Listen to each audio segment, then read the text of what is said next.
different students from different classes present different topics from different subjects. Once again, you are welcome. My name is Bola Olamide. My name is Akone Abide. My name is Remo Teslim. And my name is Adeni of Mulayo. I will be presenting first. I'm presenting structure and organization of government. The structure of government can be defined as the separation and division of the part of the organs of government into modern political systems. These organs are the executive, legislature, and judiciary. For example, the executive is responsible for making policies and implementation, while the legislature is for lawmaking, and the judiciary is for interpretation of laws and punishment for offenders. The major function of the executive as one of the arms of government is the organ responsible for the formulation of policies and the implementation of policies and laws made in the country. The executive is also the same as the cabinet, and the executive is also the same as cabinet. The president or prime minister of a country, the governor of a state, the armed force, the police, and the civil service are also part of the executive. For example, in some countries, the executive also perform the function of a legislature and a judiciary. For example, the president of the United States of America and Nigeria, they have powers to punish offenders. Functions of the executive: policy formulation, signing of bills into government, initiation of bills, law, fundamental human rights, declaration of war, and supervision. Types of executive: there are different types of executive, which are single or plural executive, parliamentary and non-parliamentary executive. The legislature. The major function of the legislature as one of the arms of government is lawmaking. It is also the center of discussion about policies, programs, and ideas, and very important decisions are made. The legislature can also be called the parliament or congress in some other countries, as in the USA and in Nigeria. Countries with two legislative bodies are said to have bicameral legislature, whereas the one with one legislative body are said to have unicameral legislature. For example, the USA and Nigeria has two houses, which are the houses of Senate and Representative. In Britain, they are the houses of Lords and Commons. Functions of legislature. Functions of legislature are lawmaking, financial control, control of activities, possession of powers of investigation, possession of powers of approval, possession of powers of questioning. Types of legislature: bicameral legislature and unicameral legislature. Bicameral legislature. Bicameralism can be defined as the process or act of carrying out legislative function by the two chambers of the country. These are the upper chamber and the lower chamber. For example, in Nigeria and in the United States of America and Nigeria, they have the houses of representative legislative functions by one chamber in the country. Judiciary. The judiciary consists of the arms of government responsible for interpreting laws and adding existing law to individual cases.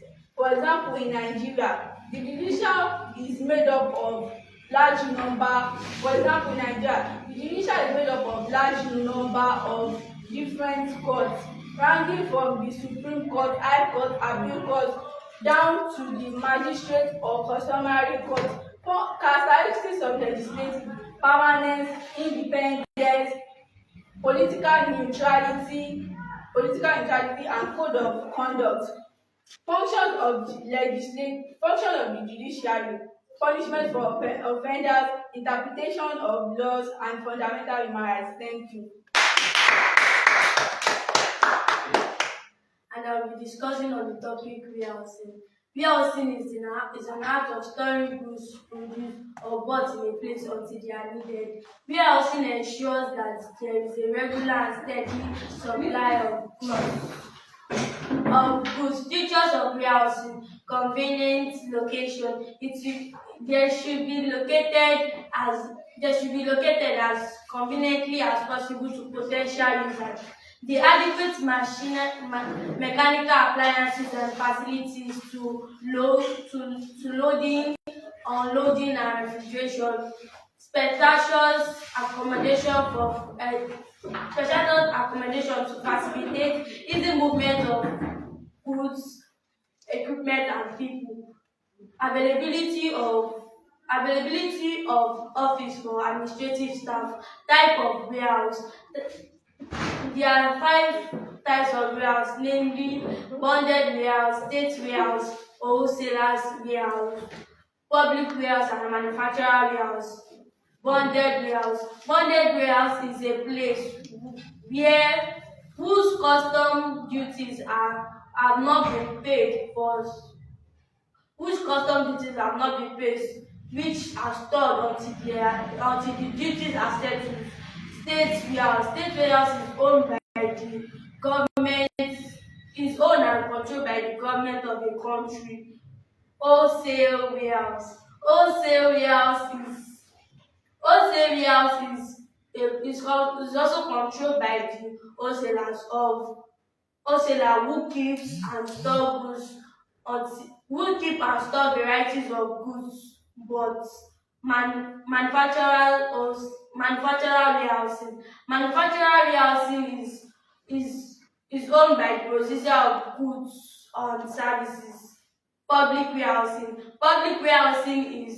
is owned by the private individual who lets it out to anybody to safe for the safekeeping of goods.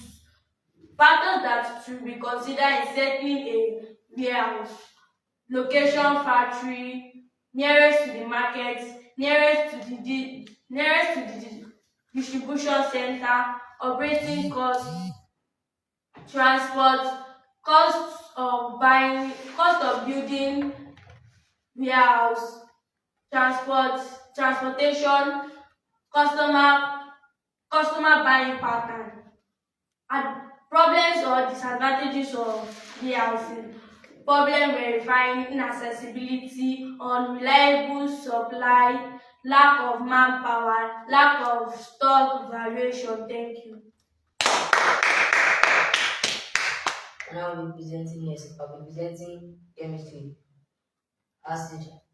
Acid can be defined as a substance which produce hydrogenous ion as the only positive ion when dissolved in water.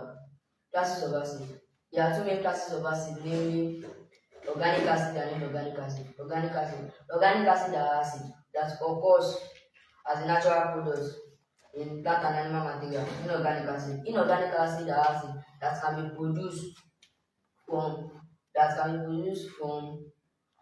inorganic matter and mineral elements. Acid can be dilute or concentrated.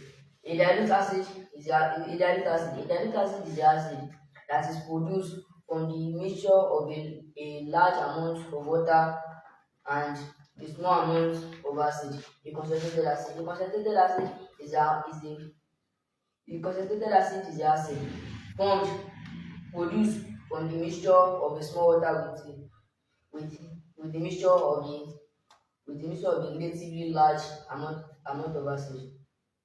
Strength of an acid. The strength of an acid can be either weak or strong.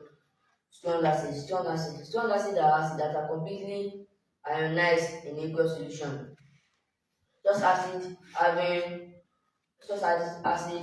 high concentration of hydrogen ions. Weak acid are acids that are ionized or dissociate partially or dissociate partially in aqueous solution, such as having a low concentration of hydrogen ions H plus. Basicity of an acid. The basicity of an acid is the number of replaceable hydrogen ions in one molecule of an acid. Thank you. And I'm presenting interpersonal relationship. Interpersonal relationship is a type, act, or process of interaction between two or more people in a society for the promotion of peaceful coexistence and other related benefits. Importance of interpersonal relationship: common goals, respect or regard, interdependence, and transparency. Common goal: the main essence of interpersonal relationship and the necessary tools for building it is sharing common goals, interests, objectives, and views. respect or regard. Genuine respect or regard for others helps in building interpersonal relationship. Interdependence. Interdependence is also one of the most important tools for building interpersonal relationship. Transparency. Transparency with one another, such as truthfulness, sincerity, and honesty, helps to promote and build interpersonal relationship. Type of interpersonal relationship: platonic relationship, relationship between male and female, relationship between man and God, family relationship, relationship between same sex. Platonic relationship. This is a type of relationship that exists between people of the same or different gender without having any intention of getting married or intimate affairs. Relationship between male and female. This is the kind of relationship that exists between an unmarried man and unmarried woman. Most times, this relationship leads both partners to marriage if well formalized.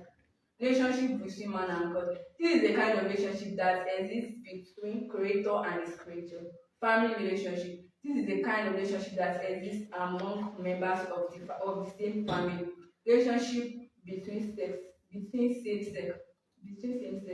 This is the kind of friendship that exists between two people of same gender who share similar interests such as economic interests, social interests, and cultural interests. Stages of interpersonal relationship: acquaintance stages, the building up stage, continuation stage, deterioration, termination stage. Acquaintance stage. Interpersonal relationship starts from the point where two people meet.